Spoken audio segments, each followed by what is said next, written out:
School അധികൃതരുടെ മാനസിക പീഡനത്തെ തുടർന്ന് 8ാം ക്ലാസ് വിദ്യാർത്ഥി ജീവനൊടുക്കിയതായി പരാതി. പെരിന്തൽമണ്ണ പ്രസന്റേഷൻ ഹയർ സെക്കൻഡറി സ്കൂളിലെ വിദ്യാർത്ഥി തേജസ് ആണ് മരിച്ചത്. അധ്യാപകർ കുട്ടിയെ നിരന്തരം മാനസികമായി പീഡിപ്പിച്ചിരുന്നതായും ഇതാണ് ആത്മഹത്യയിലേക്ക് നയിച്ചതെന്നും ആരോപിച്ച് കുടുംബം രംഗത്തെത്തിയിരിക്കുകയാണ്. സ്കൂളിൽ നിന്നുള്ള സമ്മർദ്ദം സഹിക്കവയ്യാതെ രക്ഷിതാക്കൾ കുട്ടിക്കായി TC ആവശ്യപ്പെട്ടിരുന്നു. എന്നാൽ സ്കൂൾ അധികൃതർ TC നൽകാൻ തയ്യാറായില്ലെന്ന് കുടുംബം ആരോപിക്കുന്നുണ്ട്. മോറൽ സയൻസ് പരീക്ഷയിൽ മാർക്ക് കുറവാണെന്നും പരീക്ഷ എഴുതിയാൽ മാത്രമേ TC നൽകുകയുള്ളൂ എന്നും പറഞ്ഞ് അധ്യാപകർ വാശി പിടിച്ചതായി ബന്ധുക്കൾ പറയുന്നുണ്ട്.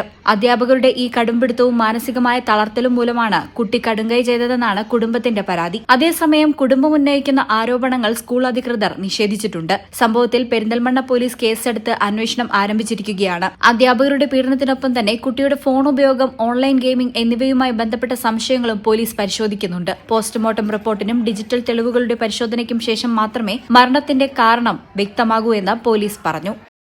ഈ ചാനൽ പെരിന്തൽമണ്ണ.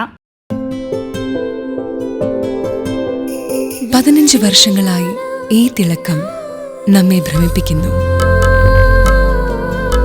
15 വർഷങ്ങളായി ഈ വ്യത്യസ്തത നമുക്ക് ആത്മവിശ്വാസം നൽകുന്നു.